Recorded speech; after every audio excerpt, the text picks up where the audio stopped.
from Jimmy Kimmel Comedy Club in Las Vegas, Nevada. Welcome to Beyond the Bar, presented by Seasons Entertainment and other agencies in partnership with CEMA. I am DJ Graffiti, the keynote DJ. And now, here's your host, David T. Stevens.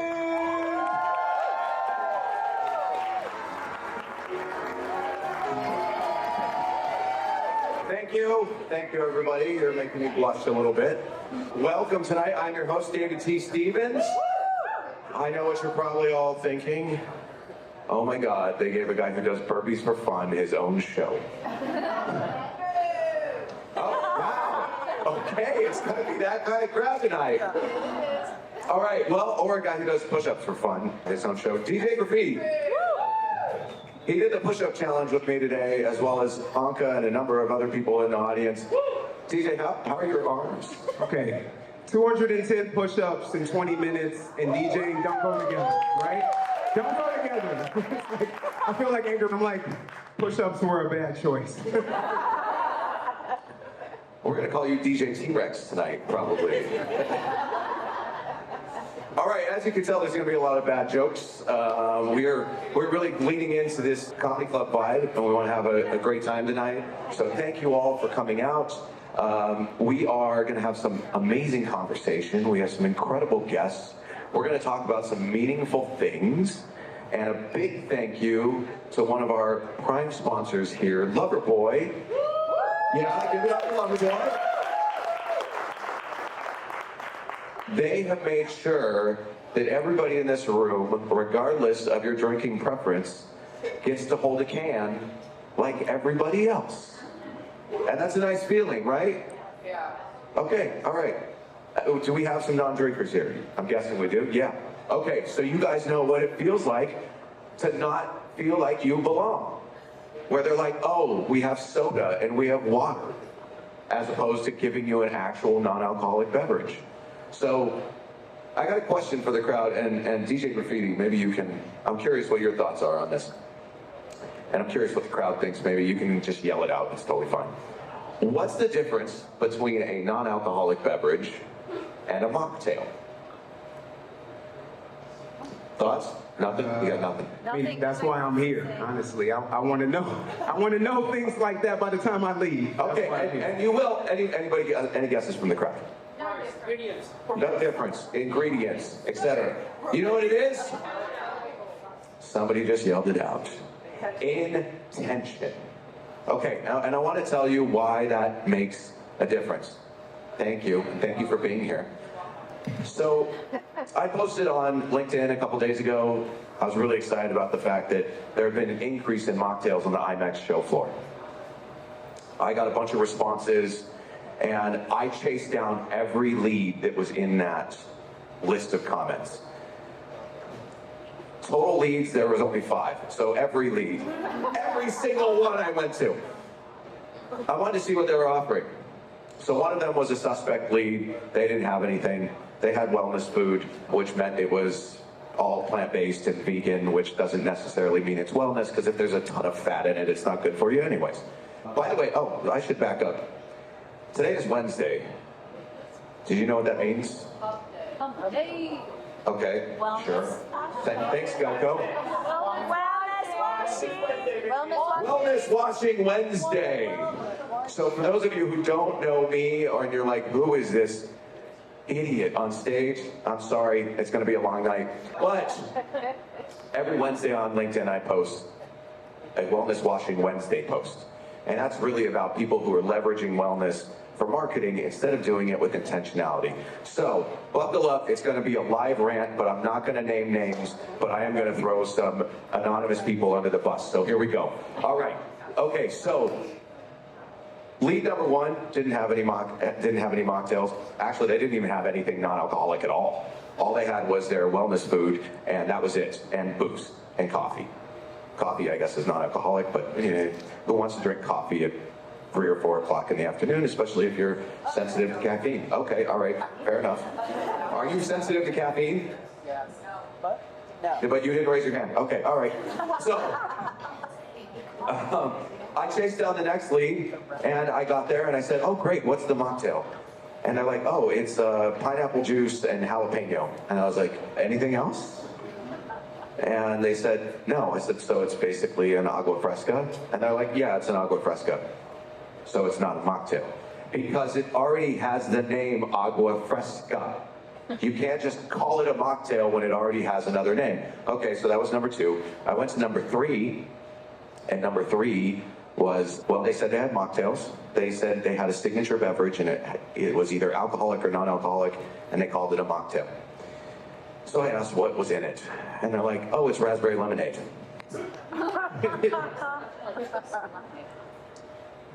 So it's raspberry lemonade and not a mocktail. Well, I guess. Yeah, okay, all right. So you put vodka in it and it becomes a cocktail. Okay, all right, so that's number 3. Number 4, I went to somebody, I was really excited by this one, and somebody tagged them and like promoted it and whatnot. I was like, all right, I'm excited about this one. I go to the bar and I said, what do you have for non-alcoholic mocktails, etc.? And they're like, we got soda and water. I'm sorry, what? I was told there would be mocktails. Oh, well, we have soda and water. Oh, okay, cool, I'm gonna go. Finally, I went to the wonderful people at Caesars. Let's give it up for Caesars, they helped pay for this. I went to their booth and they had a genuine mocktail. They had their Honest BS. Yeah, I'm gonna let that name sink in for a second. Honest BS mocktail that had spirit-free bourbon, ashwagandha, a little bit of lime juice, and it was served in a martini glass. Thank you, yes. Here's the best part. It was sitting next to their alcoholic cocktails in martini glasses. So tonight's not just about trying to make a case for one or the other. Tonight is about inclusion. That's why tonight's night was called the Sober Inclusive Happy Hour. And it's not a dry event. If you want to drink, have a drink. And just choose the one that works for you. It's not either or, it's yes and. So, I want to give a big round of applause to Caesars for doing it right and being the only mocktail on the entire IMEX show floor, which is a 100% improvement year over year from last year when there was absolutely this many 0. So we're making progress, and let alone people understand the value of it, because 4 people claim they had mocktails when they just served juice. So it's okay, we'll get there. That's why we're having discussions and meaningful discussions like we're having tonight. So, like any good late night talk show, we gotta go to a commercial break. Thought I'd let that sink in. So, our first commercial is gonna come from the one and only Caesars and Kim Aminette. Kim, come on out.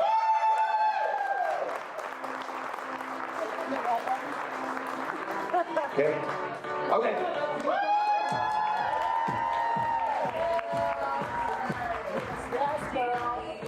How's everyone doing tonight? Thank you all for coming and joining us today here at the Jimmy Kimmel Comedy Club. I am very excited to be here tonight to talk about wellness. Wellness is a huge topic, not only for our company, but for our industry, right? Everyone is talking about wellness. Now, Dave said a lot of great things about what we have done in our booth today and throughout the week at IMEX, but that's not the only thing that we've been doing in the wellness realm. So last year, we actually started doing a wellness challenge, and we started that on the Global Wellness Day. So that was an amazing event that we did, and we've continued to push that out all through the year.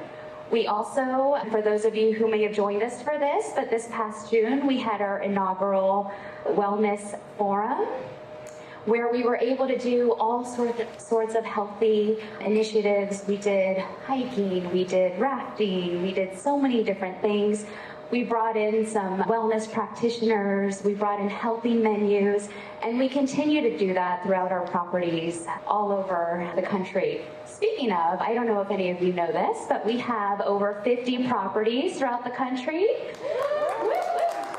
We have 9 here in Las Vegas, including the Caesars Forum.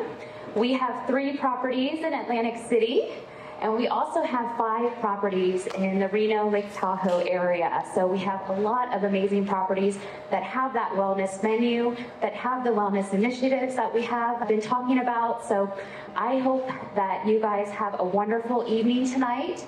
We have a great panelist, and thank you all for coming. Thank you so much. Thanks for taking the microphone down, Kim. I appreciate that. All right, up next for our second commercial break, because we're going to get all the ads out of the way at the beginning. It's okay. It'll be quick. It'll be easy. It'll be painless. Hey, but before we do that, DJ, do you want to do a remix, or do you not want to do a remix? I hear DJ is a fan of remixes. I mean, it's up to everybody out there. Do you guys want to hear a remix? All right, we'll play it for the next one. Well, all right, so.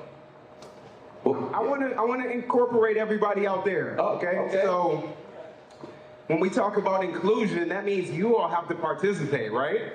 So I need you all to yell out some artists, and I'm going to mix 2 of them together. Hold on. Make it random, like crazy, like someone you've never even. Say it. Yeah, Yell it out. Yell it out. Meatloaf. Radiohead. Frank Sinatra. Grateful Dead. Good Lord. Nirvana. All right, Nirvana. You got something to work with Grateful there? Dead. I got too much to work with there.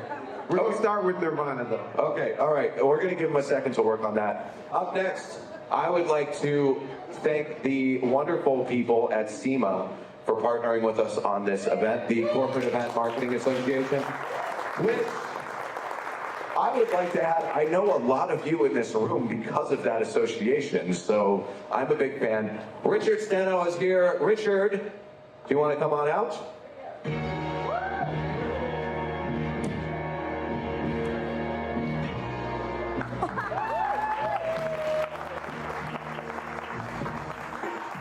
I am still excited about open mic night. All right, here we go. Let's hear it for my CEMA members. Go. Let me hear you. CEMA, yeah. Raise your hand if you're not a CEMA member. Okay, well, shit, that's a lot of people. So CEMA is a great organization. We believe in community, we believe in belonging, and we absolutely believe in education. So we're excited to have this panel. Thrilled to be a piece of this. There's no way to thank other and Caesars Entertainment enough. I was picked to do this because I'm a board member, just a lowly member who volunteered to be on the board, and it's been some of the greatest experience of my life. So if you're not involved with CEMA, get involved. And if you are a member, we've got board openings. Come talk to me. I'd love to do that. You're not here for me. Thank you for being here tonight. Let's get this kicked off. Have a great evening. Woo!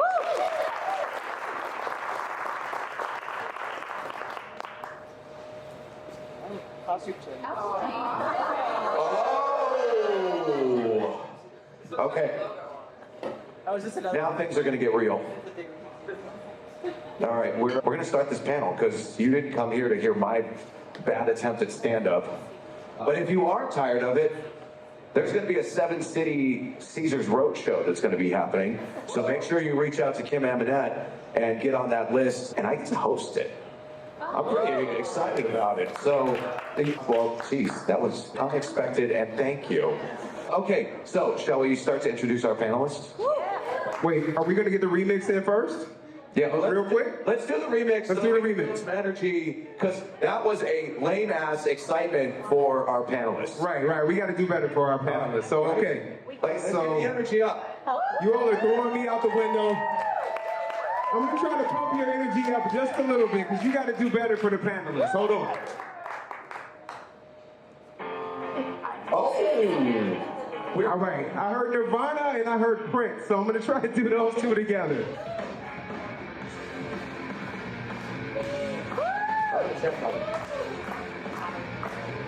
I hope you can hear this.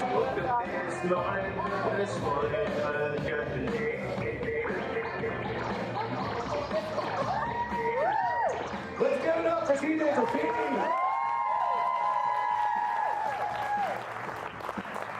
All right, that's enough. All right, now are you sufficiently ready to make noise for the panelists now? That's what I'm talking about. Okay, first, you may know him from Bravo TV's Summer House. You also might know him from these beverages called Loverboy. You guys are quiet. Wow. Okay. All right.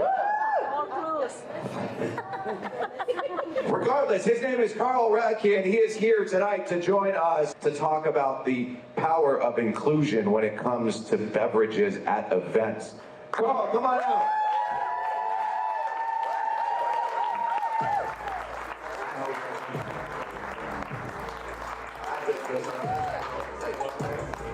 How's it going, everybody? Thanks for coming. Thanks, David. How we doing? Is everybody feel good? Do we have any Bravo fans here? I see you all. Thank you. Appreciate you. Sorry, I won't talk too much. I'll let everybody. No, it's okay. It's all right. Just excited to be here. Thank you, honestly. Okay. He's excited also so that you all will want to try his drinks and bring him into events, right? He was in sales, so it's all good. I won't try to be too salesy tonight. Yes. I'll try. Tell me to shut up. I'll plug it over and over and over again. Okay. All right. Up next, we have another individual who is in sales and also leads in her spare time women at AWS. Madelyn, come on out.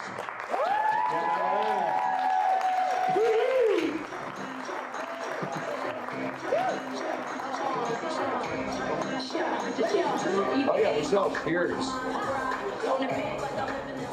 Cheers. Cheers. Hey, y'all.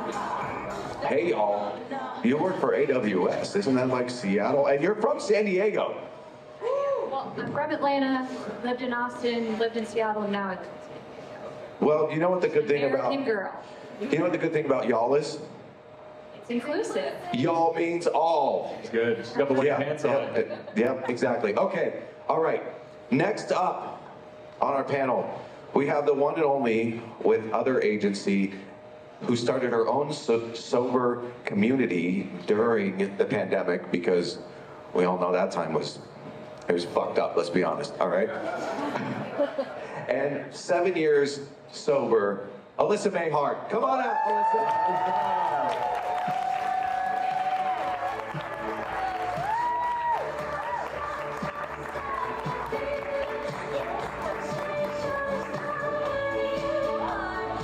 Okay, amazing. We have one more guest to bring out. By the way, this power pantsuit, do you guys see this?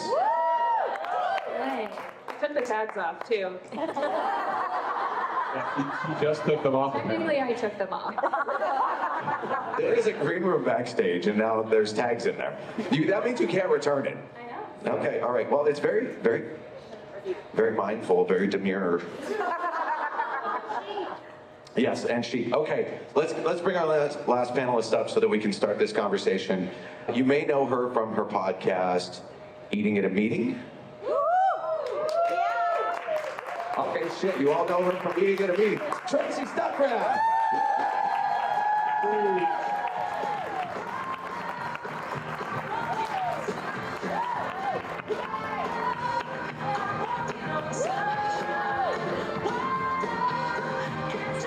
Logo's out, everyone. Logo's out. Okay, all right, so we're gonna get into this, and Alyssa, we're gonna send this question to you first. When we were planning this event that's been, what, 6 months in the making, we really wanted to make sure that this meant something to everybody in the audience and that that you left with a little different than when you came in the doors. So we're gonna start with why this conversation matters to you. It's okay, I'll get it. Let's talk about why this conversation matters to you. Alyssa, we're gonna go with you first, and why you think it's important to have this conversation. And feel free to share if you've been to an event where they only offer you water or soda. Yeah, well, I think for starters, there's sober inclusion at events is just like one little baby piece of it, right? And I feel like a big question I have is like, why now? you know, having spent my whole pandemic, like, talking about sobriety every day, meeting sober people every day, and then switching back into in-person with other when I joined that team, I can't imagine this conversation happening at IMEX with a full room even 2 years ago. But I feel like people are kind of collectively sobering up, and I think people want to be in more authentic spaces. I think people want a permission structure to show up as their full self and feel valued in spaces they show up. So I think that's why it's important to me, you know, on a macro scale. And, you know, personally, like, having made this decision for my own life for 7 years, I'm choosing to show up literally as myself to everything, like, for better or for worse. And I feel like when you do, yes, but, you know, also for worse, it's when you learn from things instead of There's those days. We've all had them. Instead of being like, I'm checking out and escaping. You know, you learn from those things, but it also makes you very aware. And if if our job is a group experience, then I need to be aware of what that means to everyone else that's showing up in the room. So that's why it's important to me. I'm trying to think of, you know, we've actually talked about this. So an occasion for me, even going to like large industry conferences this year, you know, for some of the biggest companies, I'm still only offered like a soda. And I think even, you know, I'm like, really, like, people need to be leading on this whenever they have the opportunity. So one of the ones I went to was a big company, and all they had was soda and water. So I think that's a perfect segue for you, Madelyn. I mean, we're talking big companies, and you're part of AWS. So let's talk about why this conversation matters to you. Yeah, absolutely. I joined AWS 10 years ago, and I've actually been at Amazon longer than 99% of our current employees. Wow. We have 1.5 million employees globally, about 130,000 of those work for AWS and corporate. And this is important to me because I'm in sales, and I've been going to these huge industry technology events for over a decade now. I've been to over 50 of them. I go to SAP events, all of our AWS and Amazon events. And in my 20s, I was usually drinking. You get the free wine at 5 p.m., you go to the dinner, order more wine, you go to the club, get the vodka soda, like the whole thing. And I would just feel like shit usually, honestly, and not be very effective. It's a comedy club. Cursing is encouraged. Yeah, it's after hours, right? Yeah, but I went to a lot of events that way, and then, like we mentioned the pandemic in 2020, I changed a lot of my habits. I got my yoga teacher certification, started teaching yoga, changed my diet, nutrition, and with that, cut alcohol out of my life. I did like a 90-day thing, and I'm still going almost 3.5 years later. Amazing. All right, Tracy, Carl, who wants to go first? Tracy? That green dress deserves a moment. So it's important to me. I mean, I'm all about sustainability, safety, and inclusion, but I mean, I stopped drinking 4.5 years ago, and I use that as a number, but I don't even really, I cut down a lot longer time frame than that. And I want to make sure, and I stopped because I didn't want to spend the money, have the drunk, hungover feeling anymore, and I didn't want the calories. And I was living by myself, and I'm like, I don't want to drink on my own. But I'm just sitting here, and we're thinking in Las Vegas, and it reminds me back to an event that I did in my old corporate job, and we were here for a trade show. And I remember one of my head sales guys showing up the next morning, like 2 hours late, and talking about how he took his client out until 2 o'clock in the morning, and they were dirty dancing, and they were drunk off their butt. And I'm like, yeah, no, that's not what you need to tell me when you show up. I'm like, I need you to be here, and I need you to be focused. And immediate CC of HR. Right, yeah. Yeah. No, I didn't do that to him, but You teed that up very well. I'm glad that we all hung out backstage a little bit because, Carl, everyone was sharing when their last drink was. By the way, I am not sober. I mean, I am right now. But I believe in this because of how it impacts people, let alone there's 38% of the entire adult market in the US doesn't drink. But we were hanging out backstage, and I'm the outlier in this, but they were talking about their last drink. You talked about not wanting to drink while you were alone, and Carl shared when his last drink was and what the epiphany that happened. Yeah, I mean, my last If drink... you're comfortable sharing that, I mean, you are on reality TV, so I feel like you should be. Yeah, no, I talk pretty openly about my ups and downs, and I describe myself as sober. I'm in recovery. I haven't had a drink in 3.75 years, so a little less than 4 years. On the dot. Today, 3.75. 45 months. it's been really good for me. But yeah, I kind of look at it from a different way. Like that last day of my drinking was by myself in my own apartment, doing other substances as well. So funny enough, my last drink actually was a Loverboy, but I don't miss it. I like the new taste of the non-alcoholic. But I think, just for today, like what's important to me and why we're here, like I, for the last almost 6 years have been a part of an alcohol company called Loverboy, which some of you are drinking the alcohol versions and some of the non-alcohol.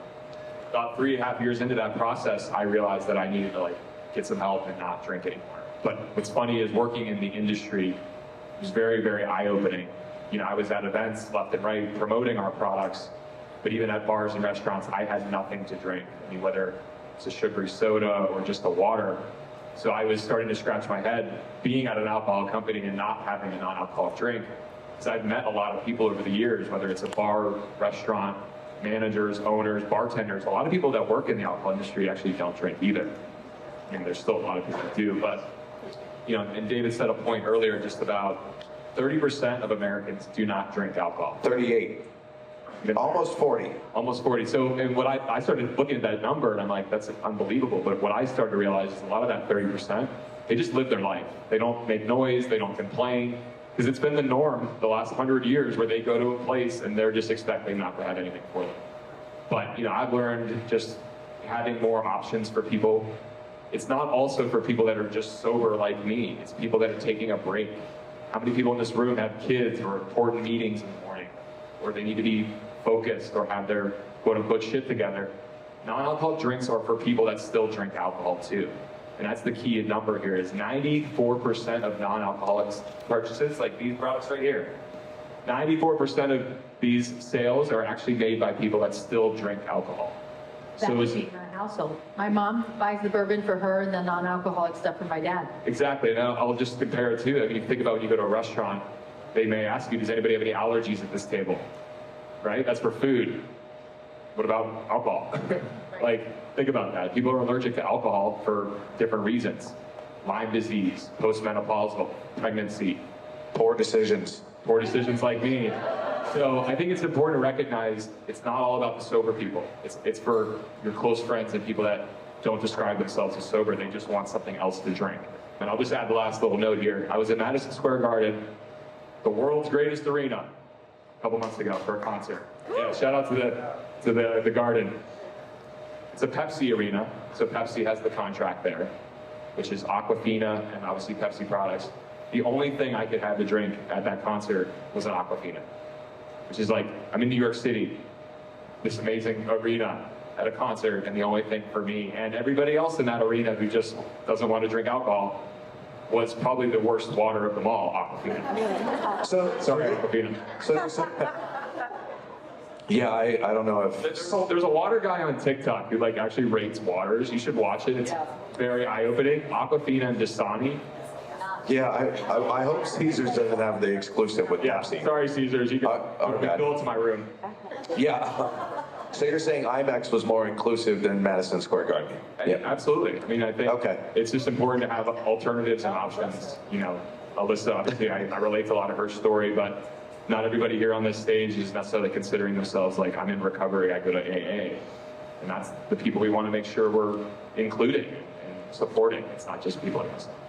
Yeah, so you shared some stats, and I think I'd like to dig into kind of how the market's shifting and dig into that a little more, and or if you want to talk about it as well. I'd love to experience if you've been to an event where they didn't have it, you just did, and you had to drink the worst water of all waters. So were there other events that you've been to where you're just this sucks, there's nothing for me, and did you stay or did you leave? This is a rapid fire question. I know it's a little off the cuff. The most recent horrible one was Cheerwine and Fresca mixed together and called Mocktail.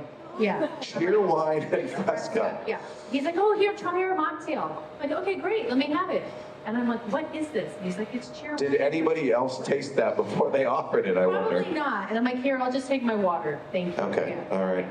Have you been to an event, Alyssa, where they really didn't have anything and you're like, nah, I'll just leave? I've been to many. I think where, what's coming to mind for me is all the times I've gone out. I think the biggest thing, even if you're trying to take a month break, you still want to live your life.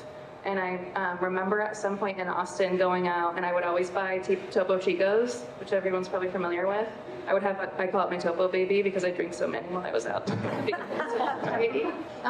But at some point, like, it would be cheaper to drink a PBR than a Topo Chico at some places. And I just remember like being like, it's fucking water. Like, what's the difference? But I think what I'm thinking about too, like even just being out in those places, whether you're just trying to test it out, like feeling comfortable and having something in your hand is literally the biggest thing that can help ease your anxiety. And the absence of that, or it being like, a Shirley Temple or whatever, I think it is just, again, it's just like a constant othering that you just get used to. So I feel like maybe I'm kind of used to it, unfortunately. So you're just comfortable feeling dejected and like an outlier? Yeah, I just feel superior, honestly. Oh, okay, all right. Well, this is not going to turn into that panel addressing that.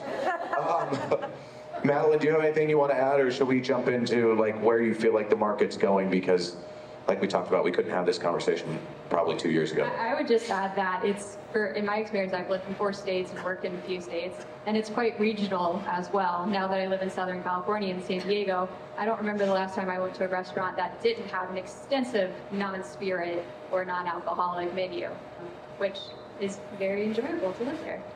Sounds like we gotta move to San Diego. Maybe so, yeah. Yeah, well, I mean, it's the best weather in the world, I think, so that's why it costs what it does to live there. Okay, let's talk about where the market's going. Carl, you started 2 businesses focused on this. Yeah, living and breathing it, obviously. You also have Soft Bar, which in case that you're not familiar with. Yeah, so obviously there's Loverboy, which I'm a big part of. I didn't actually start Loverboy. Kyle Cook and his wife Amanda, shout out to them, I love them. They started it, but I was an investor and worked with them for the last 5.5, 6 years. But during kind of my sobriety journey, also realizing that there wasn't a lot of options out there, I also realized that the options that are available in non-alc, there's nowhere to drink them. These cool new NA products. So I started to realize that there's an opportunity to create what they call like a third space. So it's a bar and a coffee shop, but we don't serve any alcohol. And it's called Soft Bar. It's going to be opening up in New York early next year, and hopefully more locations. So my whole thing was, like I said, we're talking about creating inclusive spaces and welcoming environments. This is not a sober bar or cafe. It's just a bar and cafe. We don't have alcohol because not everybody is comfortable raising their hand or saying, hey, I'm sober. So we wanted it to be as inclusive as possible. Regardless of where you're at in your journey, you could have had a drink in the parking lot. Come on in. We just don't have alcohol. So that's, kind of what I've been focused on, is trying to kind of bring more of this to people. I think a lot of us need this space and need these options just to feel like we can be more included. Can I hop in? Sure. Have any of you guys heard of like the term third spaces before? Yeah, Some of you? today in my session. Oh, perfect. You should have been at Tracy's session. Is what I'm hearing. There are a lot less third spaces than there were. Like, there's less and less as time goes on. Like, people used to have bowling alleys and like other spaces that weren't bar related. Events are probably the biggest third space there is now.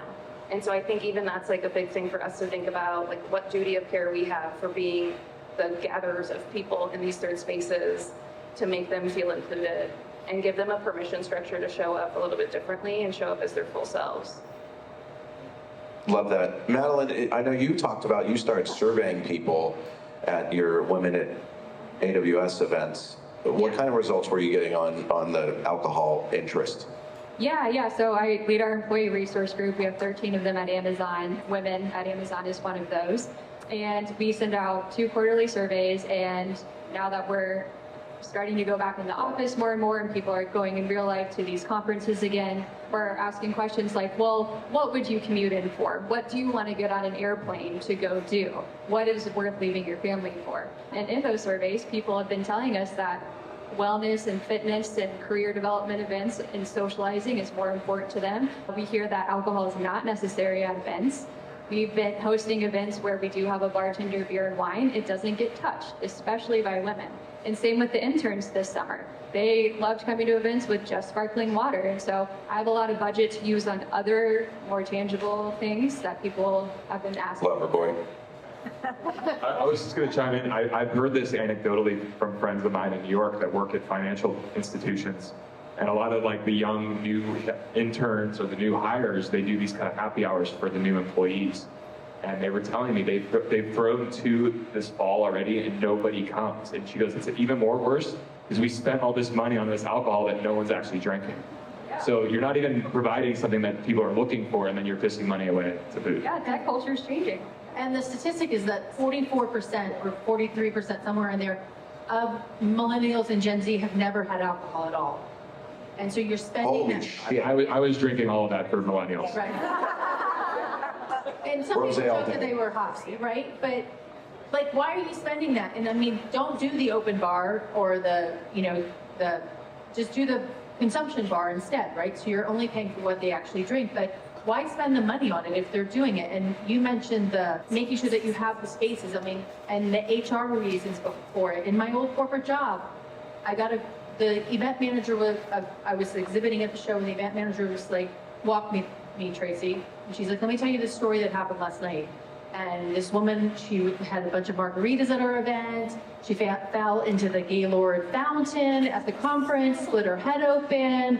Such and such company pulled her out of the fountain, which happened to be our competitor. And I'm like, please don't be my employee. Please don't be my employee. It was my employee, and our competitor pulled her out of the fountain. And I did call HR on that one. And because I'm like, and she wasn't even under my purview of being at that event, but everybody knew she worked for my company. She lost her job within 2 days.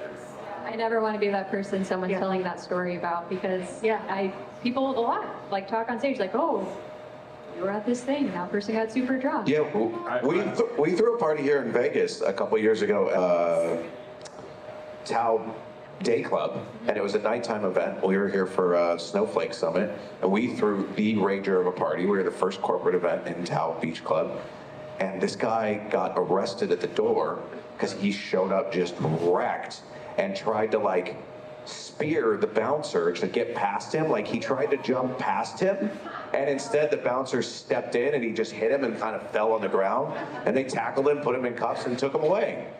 We found out he was an executive. He was a chief data officer from a large consulting company, we'll call it. I never did. What's interesting is like so many people, like I'm sure plenty of you have stories like this of things that have happened with clients or customers, and we have all this data, but this is still something that's not like been progressed a lot on, even though, a lot of venues are making sustainability efforts, they have healthy food options now. So what's interesting to me is like there's a lot of cultural trends that are transitioning into industry with a little more effort, and this one just seems like if there's some sort of stop. You know what? I'm going to disagree with you. You know why? Because of Caesars. No, because we're here. We're in this room. We're in this space right now. We are talking about this. Like you said, 2 years ago, this wouldn't have happened. 2 years ago, there was 0 mocktails on the show floor, and here we are now. Like, yeah, it's starting. It is. I mean, I feel like if you're a corporation, I mean, you're responsible to put your employees in that kind of environment or an unsafe environment, especially for women. I mean, let's be honest. We've all heard these stories. I mean, I'll just add, one of the last times I was in Vegas prior to BravoCon last year, as I actually was working for a sales company, and I won an award. And I had gone out so crazy the night before. I wasn't even in the room when my name was announced. And I told this story recently on like a sober podcast, but I mean, I'm an example of that. I mean, there were other guys that got fired at this same exact sales meeting. It's like, what are we doing here? So I think it's irresponsible for companies not to consider just the impact of like not offering non-alcoholic options for your employees. I mean, you hired them to perform, right? Not to get drunk. This is to explain the ROI to the higher ups. So I think one of the things that we touched on is the fact that as you go down the age chart or the generation chart, the difference in the percentage of people that aren't drinking and or haven't drank, because our workforce is changing, our event attendees are changing. I want us to remember that we're reaching out to people and trying to bring them to our events and make them feel included. And as the percentage overall grows, and as we are trying to, for the event marketers and field marketers in the room, as you're trying to build the next generation of attendees that want to keep coming back to your event, there are larger and larger proportions of people as they get younger that don't drink at all and or have never drank. That's really important, not just from a inclusion standpoint, but a budget standpoint, right? Like if you don't have to pay $120 a head for a bar package, but instead you're billing consumption, that's a very different budget you get to work with, and you can use that data by running consumption to understand how you should be ordering for things the following year. Okay, so we've thrown a bunch of terms around up here. We're going to have the discussion around vernacular and semantics. I bet you were not expecting that today. I love a good vernacular combo. Yeah, okay. I've got many arguments on social media about this already, so I can't wait. I came out here and ranted about the difference between a non-alcoholic beverage and a mocktail. When I said mocktail backstage, Carl, I just felt him clench up. I swear to God, you say that word. I hate the word mocktail so much. So whole thing. Yeah, let's throw them all out. There's mocktail, there's zero proof, there's spiritless, spirit-free, which sounds like happy-free, non-alcoholic. On a bar menu the other day, it says it was titled "On the Wagon." On the wagon? Yeah, that was the menu description for all the non-alcoholic. Okay, anybody else got? We're gonna save the last one for you. Anybody have any other different ones they've heard? For vernacular, we were even talking about people, I call myself sober, but I'm not in recovery. I just don't drink. I think there's people say they're dry, or what was yours? Straight edge.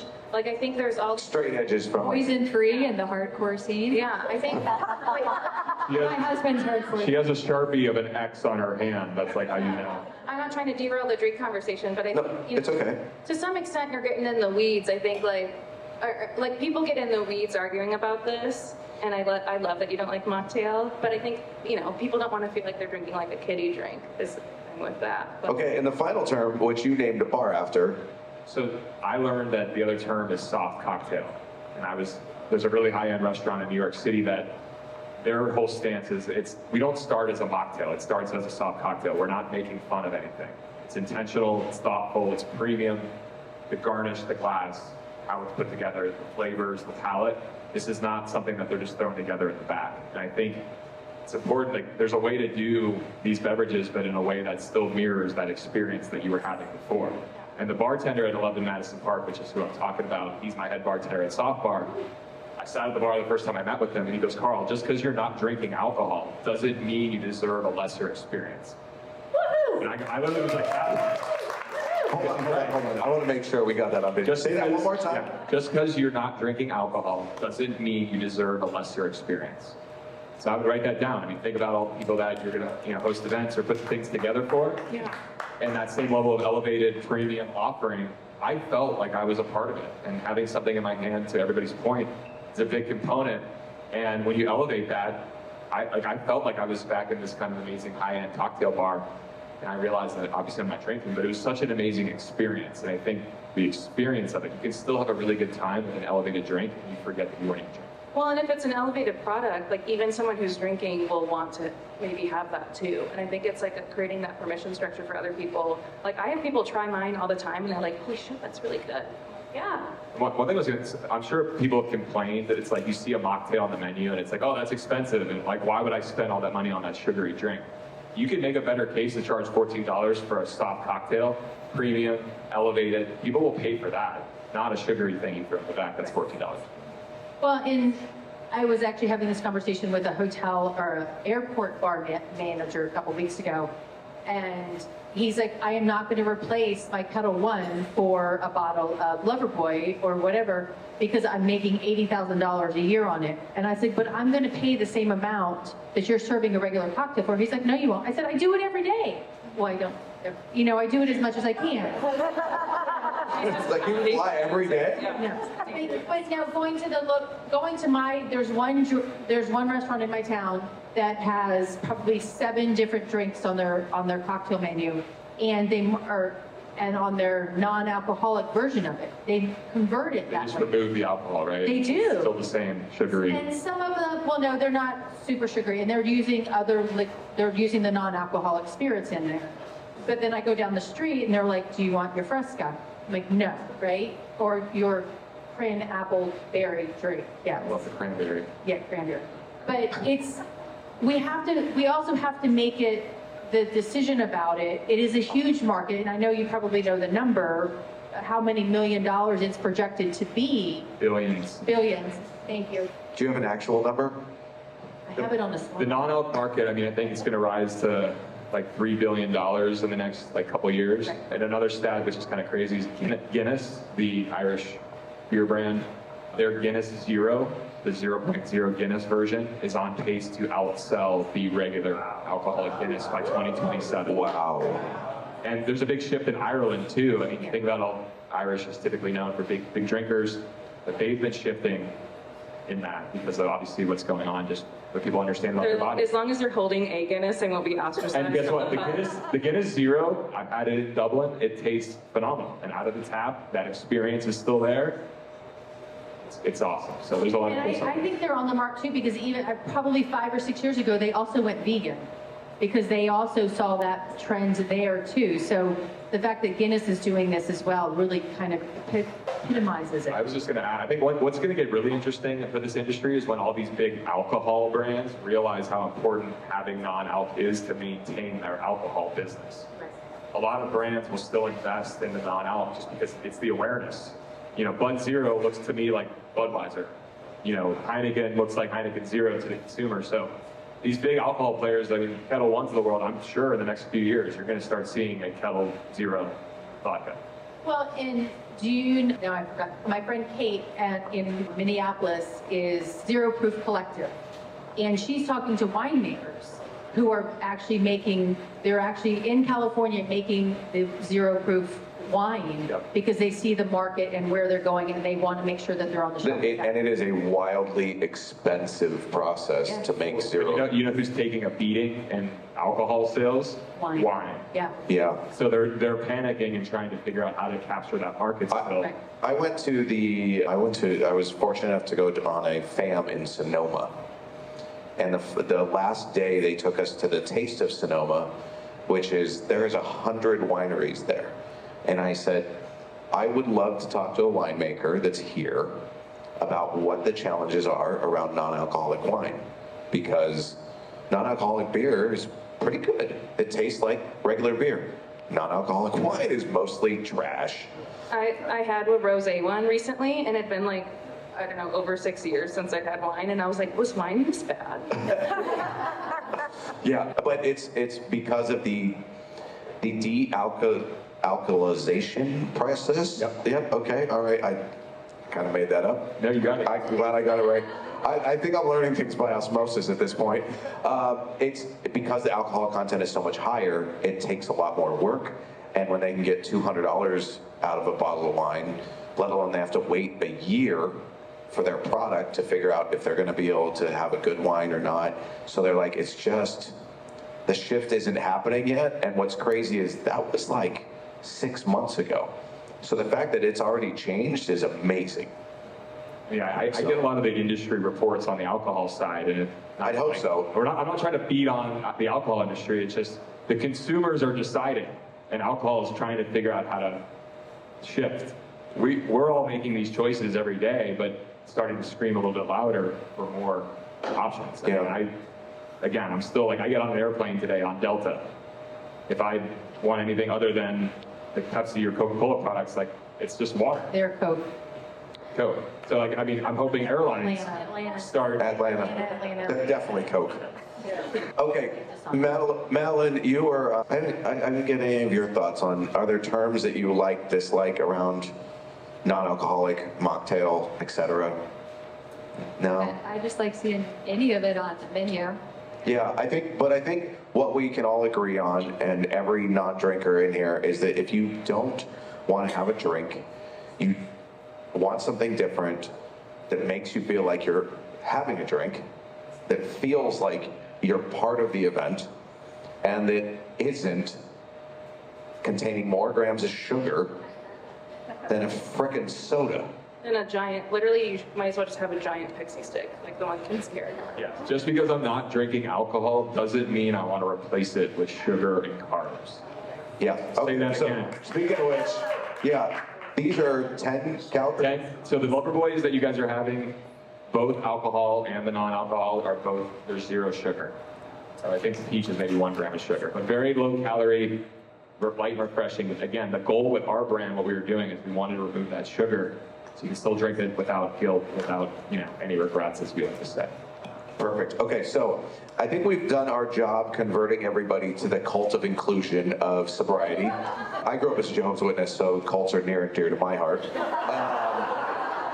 We should do a panel on I that. was like, yeah, we're all going to convert you right now, so pay attention. So, but what I want to talk about, because I spent a lot of time in operations and I've been in the weeds, and there was an email I got, and some of you may have gotten this email, so please don't say their name. I got an email, so they're like, oh, come to our happy hour at our booth. And I said, great, are there going to be mocktails there? And they said, we'll have non-alcoholic options. And I said, yeah, but are they club soda and juice? And they said, yeah, well, due to the catering department at Mandalay Bay, bop, bop, bop, bop, bop, bop. And I was like, oh, so you phoned it in. So we talked about this specifically because, Carl, you and I weren't friends yet, so we are now. I'll text you later. Yeah, I was like, yeah, I hope we're friends. Man. We talked about how to overcome that, because let's say you're all now in the cult of inclusion, right? And you're like, this is great, I want to do this, but I go to a venue and they're non-alcoholic, zero proof, soft cocktail, mocktail, whatever you want to call it. Options are just terrible. And they're like, that's all we got, take it or leave it. We have 3 old duels that have been sitting in a cooler for 6 months, and that's it. Oh, my fun story, I do want to share this because it was at an industry event. I went to an industry event, went to the welcome happy hour. I was like, oh, do you have any non-alcoholic beer? Because that's usually pretty safe at events. They almost always have it. And they're like, yeah, we have 2. And I'm like, great, what are they? And he goes, no, we have 2 cans of non-alcoholic beer. I was like, oh, it's the same, but there's 2. Okay, so Tracy, we're gonna start with you. How do we get past this nonsense of take it or leave it, this is all we offer? Well, first of all, we have to ask the questions when we're doing our RFP and making sure that we have that. But I mean, They're cult members now, it's too late. Okay, fine. So, all right, we're asking that question. We already have it on there. I mean, this summer I went to an event, or I produced an event, managed the food and beverage, and I went to the bar. What do you have? Nothing. And I talked to the CSM, and I said, what do you have? And she's like, well, we don't have that because nobody requests it when we have it on the bar or at our bars. And I'm like, it's because you don't have it on the damn bars to know that it's available for me to drink. And what I did is I talked to the food and beverage director, and I said, can I just get this? And he said, yeah. So I did one of the delivery services, and I said, go to this liquor store and pick it up. And he brought it to me, and I got some I think it was Ritual or a different brand, Spirit Free. Yeah. That's one. And brought it to the bar, and they served it the first night for me, and made me and a couple of my colleagues some drinks. And then the bar manager decided to make her own cocktails on mocktails or non-alcoholic drinks on her own. And they were selling them for $16, but we sold probably 20 per night, which I'm good with that, right? But the thing is with the drinks is that they're not yet distributed through food and beverage companies. So you have to get them through the liquor stores or through the Amazon. You can buy Loverboy on Amazon. Yes. Question for you though, like in a future event use case, would you, if you're including that in the RFP, would that be a part of your F&B negotiation if you're providing it yourself? How would you do that? I would say this is what I need on my bar, and I want it to be provided. And if you don't provide it, then yes, I'm gonna bring it. So something Tracy gave me, you gave me some verbiage about basically in your RFP you say, if your food and beverage menus don't meet our guests' requirements, the client reserves the right to supplement with their own items. Yeah. Thanks, Dave. Oh, you can clap for that. I'm good with that. Thank you. That also initiates a conversation immediately, because they're like, what the fuck? Are you kidding me? Like, you're going to bring in your own food? Yeah, if your food is trash, we're going to do that. And they're like, okay. And that initiates the conversation and the dialogue to fix this. You could also include like an ask to do a drink tasting as part of your site, part of your site process. A alcohol-free drink tasting, because you know they're going to do the show up with champagne and everything else, and at the site inspection. Yeah, and that probably is that. And I did meet somebody. I'm at the JW Austin next April, And I was on my site visit last week, or whatever it was, and he's like, oh no, they're actually in partnership with Ritual, and they are doing a whole program with Ritual to create the different... What's Ritual? It's a brand of... Ritual is a non-alcoholic spirit product. It's actually backed by Diageo, which owns Casamigos and other large alcohol brands. Okay, cool. They've got a tequila and a gin and things like that. And so they're putting all of the bartenders through that training. And the reason I said Diageo, they have a lot of money, which is good because they'll invest in Ritual's non-alc programming, education, and all the event stuff. But they came to me and said, okay, and it helped somehow. Is Tyler Davidson here? Somewhere he read that article that I wrote about food and beverage, and the general manager's like, hey, I read that article, and they came to me with their list of what we're doing based on what I had written about. So I'm excited that they have that in going forward, but we have to ask those questions up front. Awesome. Has anyone ever skirted the rules and just bought stuff and sent it to the venue? So let's say you had this tonight and you loved it. You could say it sucks. I know it doesn't. And you wanted it at your event. Is there could you just order it and ship it? Are there laws against ordering the non-alcoholic version? What does the venue learn from that? It would be my question. I think, I'm an ask for forgiveness, not permission person too, but if your goal is not just for your program, but for the next program that comes into the hotel, to try to push some sort of domino forward, have the difficult conversation with the venue, like you would about, if sustainability, if that's become an important topic for your company. Well, and my friend Thomas said to me a couple of weeks ago when I was asking him about this, because I reached out to a variety of different catering managers, and he's like, it's just bullshit, just buy it. Just bring it in and serve it. And he's doing that at his venues, or he's not there anymore, but he's just bringing it in and making it, and anybody that's telling you that they can't do it is full of shit. Yeah, they just don't want to do the work. They don't want to do the work. I've brought in, obviously we have this today, but pretty much anywhere I go, I bring a 6-pack of Loverboy non-alc just to be safe.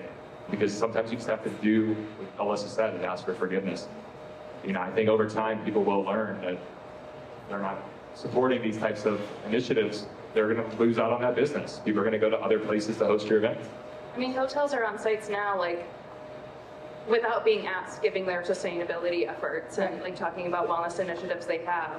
So I think this might be a mirror for them to make that a part of that. They're proactively saying, you want to have any beverage programming, we don't have it on site yet, but you could bring it in yourself if there's a product that you like. Yeah. Go ahead. Yeah, I was speaking with our current CEO of AWS, Matt Garvin, recently about budget, and we have a program. We send a lot of women to these big industry conferences. We were talking about how many tickets allocations we're going to give this year, and a big part of the conversation, he was like, hey, it's so hard for us to tell what these employees are getting out of these conferences. It's really hard to tell the ROI, the impact, the value of paying thousands of dollars for the ticket, the pass, getting them there. And so we know also that people who are hungover and drunk aren't working as hard. They aren't showing up for the 8 a.m. session. They aren't engaged and energized. So that's the conversation we've been having as well. Thanks for that plug. Well, I would just add too, we all work our asses off to do this. Don't you want people alert to enjoy it? Yeah. Okay. Well, I think that brings us to a close here. We are at time. I want to thank all of you for making the time. Carl for flying in. Yeah. Madelyn, you flew in as well, right? No, were you here? From San Diego. Okay. All right. Still. Yeah. Well, you both flew in for IMEX in general, but this was a special occasion. I'd like to give everyone in the room a big round of applause. Yeah. Thank you, guys.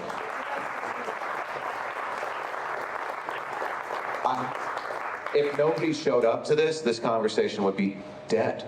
We couldn't keep this stuff going. So by the fact that all of you came, probably to all get pictures with Carl. But regardless, you're here, and so thank you for making the effort. This shows the value of this conversation and the importance of continuing to have it. So with that, I'd like to I'll let you know that they're all going to be here for questions, and they're going to hang out afterwards. I know we held up in the green room to make the grand entrances and whatnot. So we're going to hang out and mix and mingle. And thank you, everybody, for coming. Make sure you reach out to your Caesar sales rep to join us on the road show in those 7 cities. Thank you, The everybody. Return on Wellness podcast. Thank you, guys. That's it. We're done. DJ Graffiti, take it away. Play that shit, DJ Graffiti.